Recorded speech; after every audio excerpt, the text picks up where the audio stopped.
Guys வேர்ல்டுலே most dangerous island எது தெரியுமா? அதுல இதை வந்து நரகத்துடைய வாசல் சொல்றாங்க. இந்த தீவுல நீங்க காலடி எடுத்து வச்ச மறு செகண்ட் உங்களை நோக்கி அம்புகளும் ஈட்டிகளும் பறந்து வந்து அந்த என்ட்ரன்ஸ்ல கதையை முடிச்சு புதைச்சிருவாங்களாம். சோ அப்படியேப்பட்ட உலகத்திலே அபாயகரமான தீவை பத்தி தான் இந்த வீடியோல பார்க்க போறோம். அதுக்கு மேல லைக் பண்ணிட்டு சப்ஸ்கிரைப் பண்ணிட்டு இந்த பெல்லையும் தட்டிட்டு ஆல் செட் பண்ணி வச்சிருங்க. அப்பதான் நம்ம சேனல்ல இந்த மாதிரியான இன்ட்ரெஸ்டிங்கான விஷயங்களை நீங்க மிஸ் பண்ணாம பார்க்கலாம். சரி, இந்த தீவு எங்க இருக்குன்னு பார்த்தோம்னா கரெக்டா நம்ம இந்திய பெருங்கடல்ல அந்தமான் அண்ட் நிக்கோபார் தீவுகள் இருக்கா, அதோட ஒரு பகுதி தான் இந்த நார்த் சென்டினல் ஐலாண்ட். இந்த தீவுக்கு மோஸ்ட் டேஞ்சரஸ் பேர் வர காரணமே இங்க வாழக்கூடிய விலங்குகளோ இல்ல இயற்கை சூழலோ கிடையாது, அந்த மக்கள் தான். கிட்டத்தட்ட அந்த காலத்துல இருந்து இந்த தீவுல வரக்கூடிய மக்கள் வந்து வெளி உலக தொடர்பே இல்லாம தனிமையில தான் இருக்காங்களாம். நம்மளாம் போறோம்னு வச்சுங்களேன், அவங்களுக்கு ஏலியன் மாதிரி தெரியும், உடனே சொல்லி முடிச்சிருவாங்க.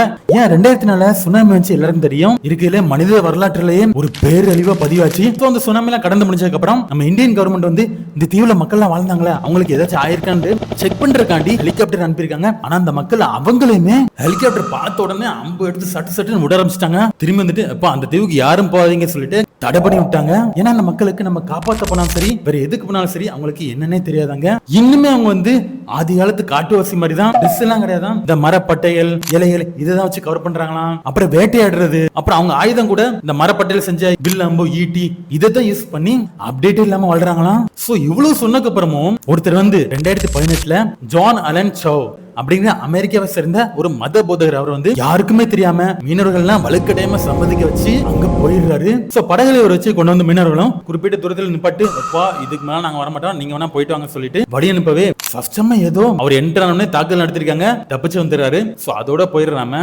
திரும்பவும் நான் போயாவன்னு சொல்லிட்டு அதுக்கப்புறம் என்ன ஆச்சு நமக்கே தெரிஞ்சிருக்கும். மீனவர்கள்லாம் ரொம்ப நேரம் ஆச்சு, இப்ப நம்ம நினைச்ச மாதிரி எதுவும் நடந்திருக்குமான்னு போய் பார்க்கவே பக்கத்துல கொஞ்சம் தூரம் போகும்போது அந்த என்ட்ரன்ஸ்ல இந்த போனாரு பாத்தீங்களா ஒருத்தர், அவரு இவங்க கண்ணு முன்னாலே உதச்சுக்கிட்டு இருக்காங்களாம். ஆனா இருந்தாலுமே கேமரால பதிவானதுல இவங்க கூட ஒரு சேஃப் கனெக்ட் வச்சிருக்காங்க.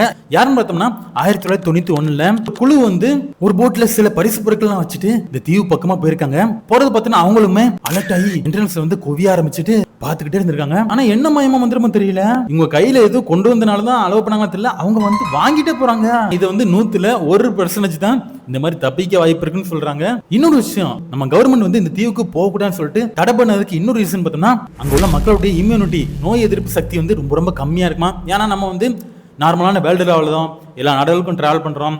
சின்ன வயசுல இருந்து ஃப்ளூ நிறைய விதமான இப்ப கூட வந்துச்சு 2020 இந்த மாதிரியான நோய்கள் எல்லாம் சந்திச்சதுனால நமக்கு ஆட்டோமேட்டிக்கா இம்யூனிட்டி அதுக்காண்டி ப்ரிப்பேர் ஆயிருக்கும். ஆனா இவங்க வந்து கிட்டத்தட்ட 60,000 வருஷமா தனிமையில வாழ்றாங்க இல்லையா, சோ அதனால அவங்களுக்கு நம்ம போறதுமே டேஞ்சர் தான், நம்ம ஏதாவது பரப்பிட்டோம்னு சொல்லியும் கவர்மெண்ட் வந்து அங்க போவானான்னு சொல்றாங்க. சரி நீங்க சொல்லுங்க, இந்த மக்களை அப்படியே அவங்க போக்கிலே விட்டுறதுதான் நல்லதுன்னு நினைக்கீங்களா அப்படிங்கறத கமெண்ட்ல பதிவு பண்ணுங்க. அப்புறம் லைக் போட்டு சப்ஸ்கிரைப் பண்ணிட்டு இந்த பெல்லையும் தட்டி விட்டு ஆல் செட் பண்ணி வச்சிருங்க. அப்பதான் நம்ம சேனல் போடக்கூடிய இந்த மாதிரியான இன்ட்ரெஸ்டிங் விஷயங்களை நீங்க மிஸ் பண்ணாம பார்க்கலாம்.